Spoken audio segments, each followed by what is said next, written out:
তুরস্কের president Recep Tayyip Erdogan ইসরায়েলের আগ্রাসনের পরিকল্পনার বিরুদ্ধে মধ্যপ্রাচ্যের দেশগুলোকে লেবাননের পাশে দাঁড়ানোর আহ্বান জানিয়েছেন।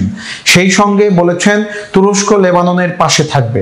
বুধবার তুর্কি সংসদে বক্তব্য দেওয়ার সময় এরদোয়ান বলেন, ইসরায়েলের প্রধানমন্ত্রী বেনিয়ামিন নেতানিয়াহু গাজা যুদ্ধকে এই অঞ্চলে ছড়িয়ে দেওয়ার পরিকল্পনা করেছেন।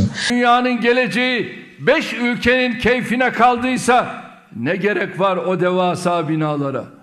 O kadar harca গাজাকে ধ্বংস ও পুড়িয়ে ফেলার পর ইসরায়েল এখন লেবাননের দিকে নজর দিয়েছে। আমরা দেখতে পাচ্ছি পশ্চিমা দেশগুলো পর্দার আড়ালে ইসরায়েলকে সমর্থন দিচ্ছে। মধ্যপ্রাচ্য জুড়ে যুদ্ধ ছড়িয়ে দিতে যে পরিকল্পনা ইসরায়েলের প্রধানমন্ত্রী বেনিয়ামিন করেছেন তা পুরো অঞ্চলকে বড় বিপর্যয়ের দিকে নিয়ে যাবে। তবে তুরস্ক লেবাননের ভ্রাতৃত্বপ্রতিম জনগণ ও রাষ্ট্রের পাশে রয়েছে। আমি এই অঞ্চলের অন্যান্য দেশকে লেবাননের সঙ্গে সংহতি প্রকাশ করার আহ্বান জানাচ্ছি। তুর্কি প্রেসিডেন্ট সতর্ক করে বলেছেন, এই অঞ্চলে যুদ্ধ ছড়িয়ে দেওয়ার জন্য নেতানিয়াহুর পরিকল্পনা রয়েছে।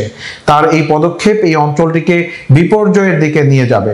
তিনি যোগ করেছেন, ইসলামী বিশ্ব এবং মধ্যপ্রাচ্যের দেশগুলোকে এই রক্তাক্ত পরিকল্পনার বিরুদ্ধে প্রথম প্রতিক্রিয়া জানাতে হবে।